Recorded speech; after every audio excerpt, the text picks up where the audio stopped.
Hello everyone, 2026 football বিশ্বকাপের round of 32তে এবার টুর্নামেন্টের অন্যতম সেরা হাই ভোল্টেজ ড্রামা টরন্টোতে মুখোমুখি হচ্ছে ইউরোপের দুই পরাশক্তি ক্রিশ্চিয়ানো রোনালদোর পর্তুগাল এবং লুকা মডরিচের ক্রোয়েশিয়া। মিশ্র অভিজ্ঞতা নিয়ে নকআউটে এসেছে রবার্তো মার্তিনেজের পর্তুগাল। গ্রুপ পর্বে কঙ্গো ডিআর এবং কলম্বিয়ার সাথে ড্র এবং উজবেকিস্তানকে 5-0 গোলে উড়িয়ে দেয় CR7-এর পর্তুগাল। কোচ মার্তিনেজ 4-2-3-1 ফরমেশনে দল সাজাতে পারেন, যেখানে রোনালদোর পেছনে ব্রুনো ফার্নান্দেজ ক্রিয়েটিভ মিডফিল্ডার হিসেবে খেলবেন এবং রাফায়েল লেওয়াও ও বার্নার্ডো সিলভা দুই উইং দিয়ে আক্রমণ চালাবেন। পর্তুগালের মূল শক্তি তাদের ওয়ার্ল্ড ক্লাস ফরওয়ার্ড লাইন এবং অ্যাটাকিং পেস। বার্নার্ডো সিলভা এবং লেওয়াও উইংয়ে যে কোনো রক্ষণ ভাগ ভেঙে ফেলতে পারে, তবে তাদের দুর্বলতা হলো কখনো কখনো অতিরিক্ত আক্রমণাত্মক হতে রক্ষণে ফাঁকা জায়গা তৈরি করা।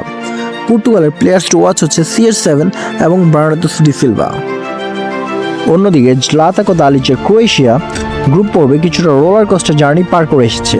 গ্রুপ পর্বে তারা ঘানা এবং পানামাকে হারালেও ইংল্যান্ডের কাছে 4-2 গোলে হেরে গ্রুপ রানার আপ হয়ে নকআউটে এসেছে। তবে নকআউটে ক্রোয়েশিয়া সবসময় ভয়ঙ্কর দল। কোচ দালিচ তার চিরচেনা 4-3-3 ফরমেশনে ভরসা রাখবেন। মাঝমাঠের দখল নিয়ে পর্তুগালকে পজিশন থেকে বঞ্চিত করাই হবে তাদের মূল পরিকল্পনা। ক্রোয়েশিয়ার প্রধান শক্তি তাদের বিশ্বমানের অভিজ্ঞ মিডফিল্ড এবং ট্যাকটিক্যাল ডিসিপ্লিন। যে কোনো বড় ম্যাচে চাপ সামলানোর ক্ষমতা তাদের অতুলনীয়, কিন্তু তাদের সবচেয়ে বড় দুর্বলতা হলো ফরওয়ার্ড লাইনে একজন নির্ভরযোগ্য ক্লিনিক্যাল ফিনিশারের অভাব। ক্রোয়েশিয়ার পক্ষে প্লেয়ার্স টু ওয়াচ হতে পারেন লুকা মডরিচ এবং মাতেও কোভাচিচ। সব কিছু মিলিয়ে আমার মনে হয় পর্তুগাল এই ম্যাচটি 2-1 গোলে জিতে নেবে। ভালো থাকবেন সবাই, দেখা হচ্ছে পরের অ্যানালাইসিসে। ভিডিও ভালো লাগলে লাইক এবং সাবস্ক্রাইব করতে ভুলবেন।